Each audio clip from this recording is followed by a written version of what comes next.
Hey gang, welcome back to Jet Daddy's Garage. Today's video is part 2 in the crunchy Cobra Jet series. Now in that first video I showed you the car itself, went around it, and also pointed out all of the rust issues that this car has, and there's plenty of them. Now the goal of course is to try to save as much of the car as we possibly can, and I know that's going to be limited because there's so much that is just bad. The owner has provided me with a dynacorn floor pan, which is sitting off to my left right now, and we went over all of the pieces and parts that are going to be needed to try to get this all back together.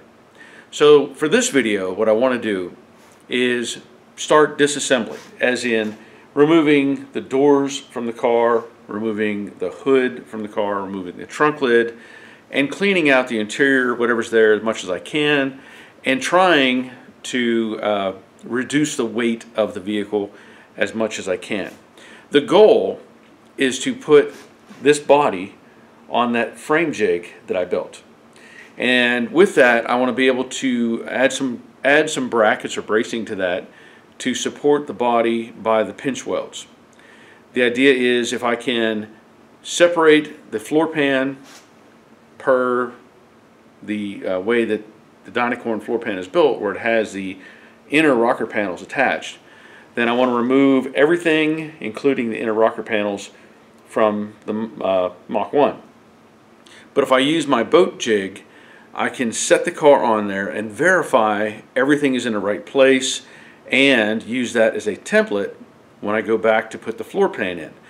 I can take the car off of the boat jig, put the floor pan on the boat jig, again index everything, make sure it's right. Once I get the car separated from the pan, then I can set the car onto my cart and my floor pan as I described. So let me show you some of the ideas that I have and how I'm going to hopefully make all that happen. So if you followed along on this build series, I made a jig out of this old boat trailer, and I have dedicated posts on the back here. This is where the forward spring perch would mount, and this is for the alignment hole that goes into the rear frame rail, and I also have some other pieces that will attach and hold everything in place. So ideally, if I set the body on here and get this in proper plane and location, then as I come forward, if everything lines up the way it should with the forward sections that I already pre-built, then I can add in on the sides here a support structure that will hold against the bottom of the frame pinch welds, the body pinch welds on the rocker panels. So that is the goal with the boat jig. So here is the floor pan. This is part number 3648UWT. And I'm going to, I feel, safely assume that everything in the back is the same on the previous 67 or 68 Mustang, probably even the 65 and 6, but there are variations in the design of the floor pan. Now this did come with, I'm assuming, it came with Bose seat risers, although I only have the one. So I'm hoping the owner has the other seat riser, and that'll be addressed later. Now of course the floor supports are in place, and the inner rockers are in place as well. Now with anything, you're going to find flaws in any of these aftermarket parts, and it could be a slight location here, a slight location there, but you know, that's what we're going to deal with. I also will point out I have these weights sitting up front because of the mass over the back there. If I put anything back weight wise, it could tip over, and I don't want to do that, so I add these weights. Now the pan itself, typical dynacorn, you're going to find again minor imperfections, places where they didn't fully weld certain things, or where they added more weld for various reasons. That's just kind of the norm at this point, and what we're going to have to deal with. Back here in the back, I've already done some test fitting, and I have the tail panel, and I'll go over more of this later. I have the tail panel, and I'm a little concerned. I set the tail panel up against this rear section here, this filler piece, and these brackets did not meet the floor pan. In other words, these kind of fell short. So the concern is whether these are in the right location. I will also point out this is what's left of the original setup. It was in the back of the car. that piece is pretty consistent shape-wise, and you can see the shape of this oval, a little bit different. So that's kind of a giveaway. This is really kind of round, where this is a little more squared off, let's say, in the general shape of it. You can see that. Now, as I look at this, and just as an example, if I set this in line with that, so if I use this as a guide and line that up, you can see that the oval is in a different location, basically. But if I move this forward and line that up, then this is off. So this is what I'm talking about with some variations with these pieces. So my thought is, when I go to put the tail panel back on, I may have to drill these off and position them in the correct location. So just keep those sort of things in mind when you're doing these type of projects. I mean, this is a big deal to put this underneath a car. It really is. We're also talking about probably doing mini tubs. And that's going to involve removing basically these bump stops. There should be a rubber bushing down here for your axle to hit. So these would be removed, and then this would move inboard. And the idea is that it would give us a little more clearance for tires. So we may look at, I don't know, I'll have to look at, see how that goes in this process. Before I even get to putting it under the car, I may look at removing some of that just for access. It's just kind of easier at this point. Now, what's going to happen again is I'm going to remove all these unboltable pieces. So the extensions, the deck lid, of course the doors, and the fenders. And then what I want to do, or what I will do, whoops. And then what I will do is take this square tubing and create some sort of cross brace system inside of the car, keeping in mind that I need to avoid the inner rockers. I don't want to weld anything to those on the car itself at this point, because I'm going to be removing all that stuff. So you have to think kind of ahead whenever you're doing these sort of things. So whatever bracing I use, it may end up coming out to the upper portion of the outer rocker panel and being welded onto that. Also, the inner structure, you have to think about what's coming out and what's staying. So again, plan that out accordingly. So I'm going to get started on it. I am going to do some measuring, try to make sure things are where they should be, and do maybe a little bit of measuring between the pan and the car itself, again, to make sure things are going to fit the way they're supposed to. So let's get started.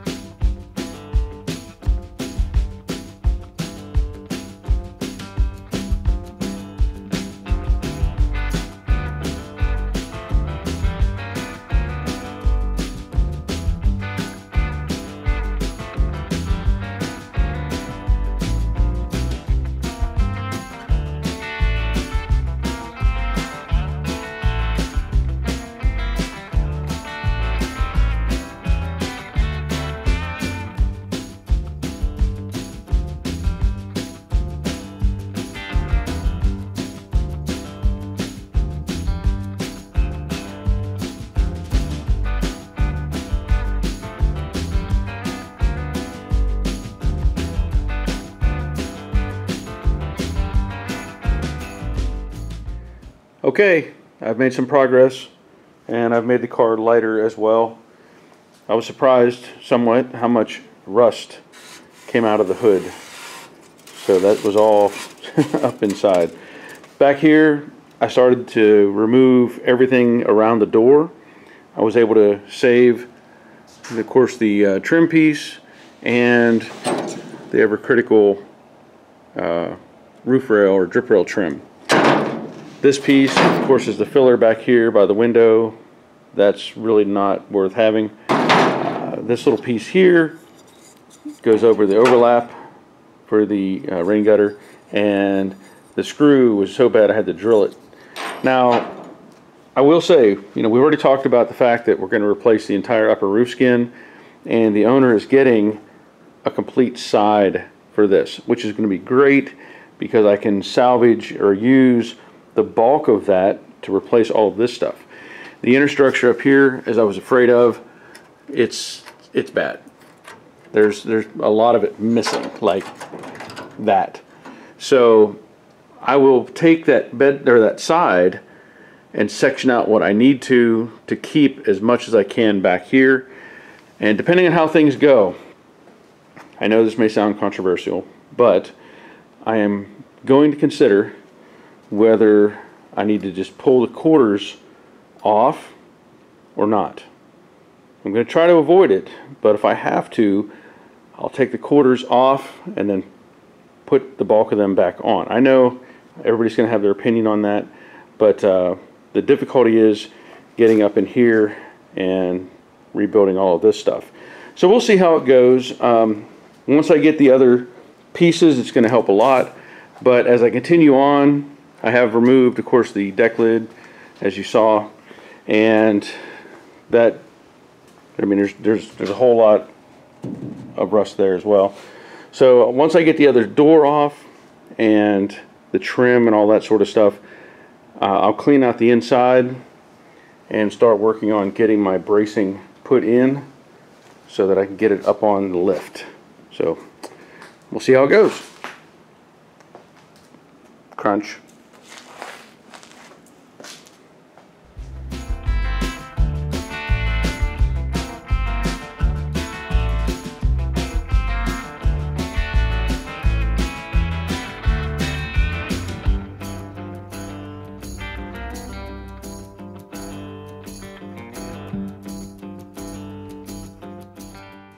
Just so you know, these little clips attach to the cowl, and they should have like a tab or an ear that sticks up, and what that does, it holds the lower piece of trim.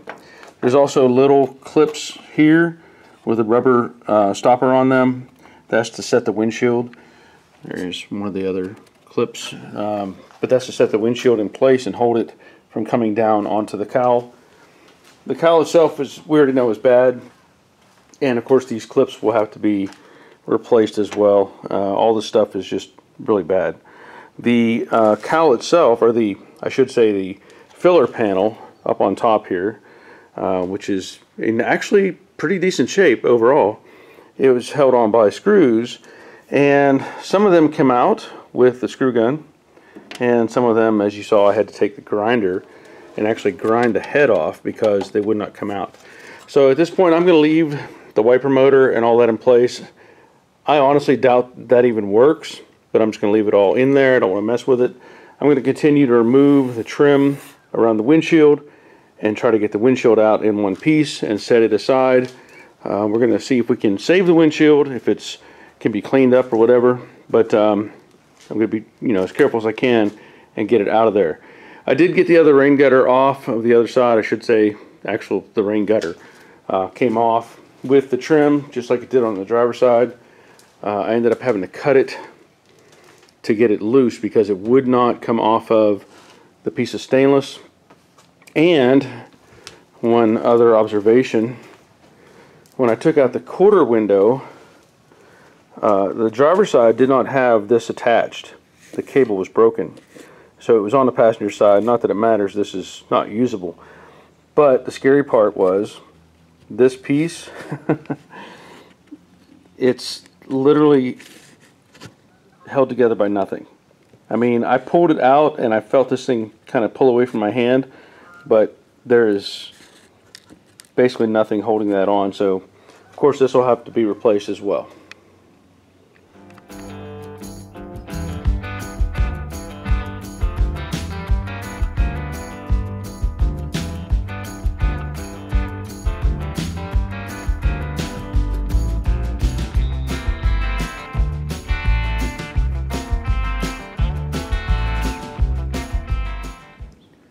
Okay, so I've added some bracing to the inside of the car.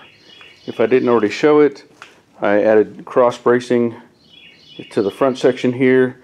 I added a piece of 1-inch square tubing on top of the rocker panel. I wanted to do that just to give me a little more clearance in case I had to deal with these spot welds on the inside on the upper section, just to give me a little more room. So now I have that. Then I have a piece welded to the cowl box up front here, a little bit attached to the A-pillar. welded at this crisscross, welded at this intersection, and welded at the, what I think is the rear seat mount. So this is also welded all the way across both sides, and this piece is angled down, is welded to the A-pillar. So at this point, what I want to do is get it up in the air. I'm going to have to take the rear axle out, get the boat trailer in here, and put it underneath and see how well that lines up with everything, and then look at starting to do some sort of fabrication for perches on the sides. So I want to make sure that everything works with the front frame and the steering box with the configuration I have for the jig. So that's the plan at this point. I'm pretty happy with all of this structure. I don't feel like anything's going to go anywhere, and just driving on.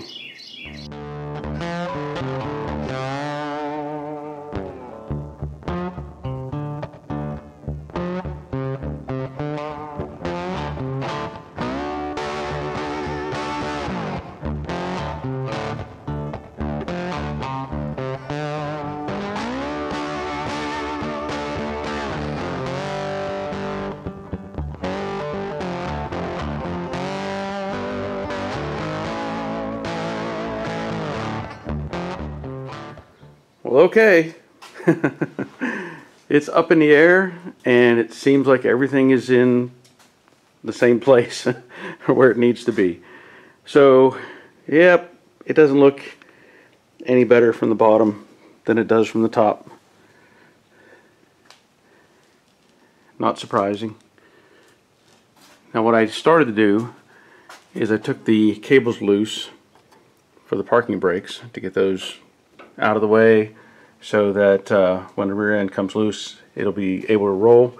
Also cut this brake hose, got that clear.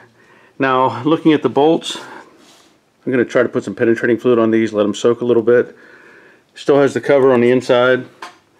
In the back, more than likely there won't be any saving these. There's not even, you can't even hardly tell the difference between bolt and nut at this point. Odds are I'm just going to cut these shackles off. I don't see the value in trying to take all this apart knowing that these are pretty bad shape and wouldn't want to reuse them anyway. So anyway, surprisingly, the frame rails in the back here, other than all the way in the back where they rotted off, that's surprisingly decent. You know, it's unfortunate that they are gone. Now, I do believe, sorry, I pointed at the wrong spot. I do believe, I think, maybe these are galvanized just like the rocker panels. But they are surprisingly in good shape. But we'll be taking everything out and using the full pan regardless.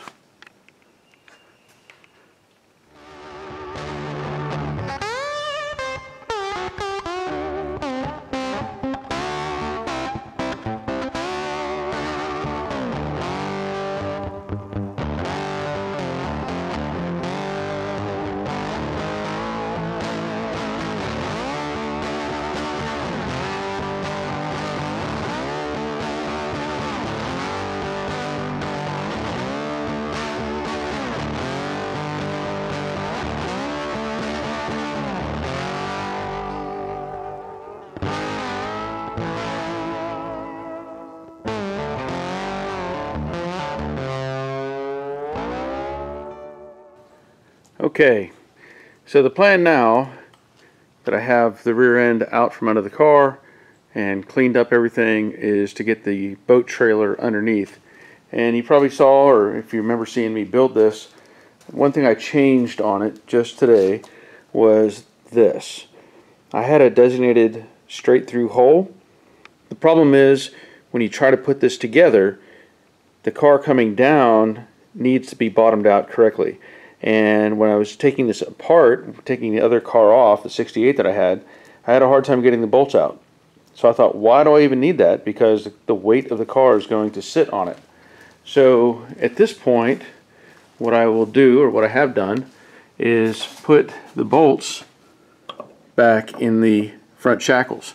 I still have to cut off the remaining pieces back here of the rear shackles, so that'll take a little bit of work. But once I get that done, I can slide this under and should be able to line up everything. This does have the same holes, it looks like, that I had on the 68. Let's hope those line up, and of course the perches. So we'll find out.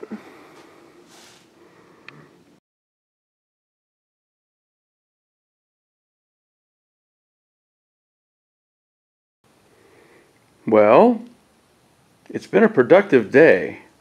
I'm pretty happy with these results. I still have more things to take apart. I need to pick up some bolts that are the proper length to go in these bolt holes here on the front support. And of course I'll need to take off all the steering components, steering box, and get my other piece in the middle there. But it fits. Very happy with how it fits.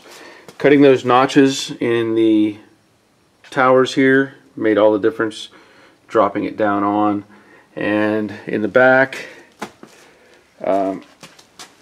my bolts lined up with the holes that are there.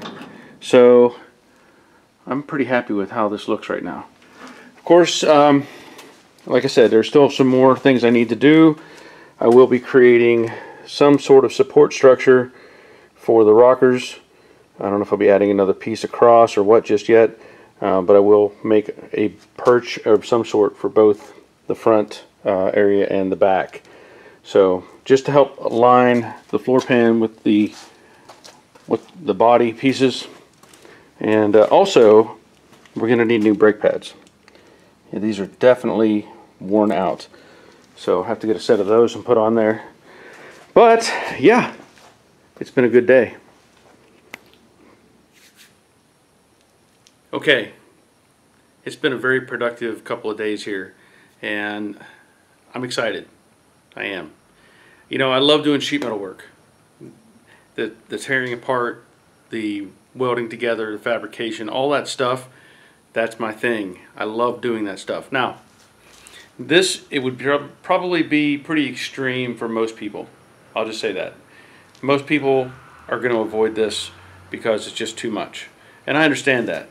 But I want to show you the potential, what you can do if you have time, tools, money, everything it's going to take to make one of these come back to life.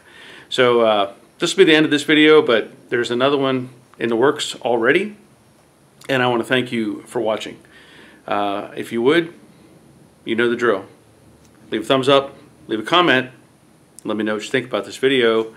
And also, I want to give a shout out to my patrons who continue to support me, and I'm so thankful. This allows me to do stuff like this. YouTube doesn't pay very well, just put it that way.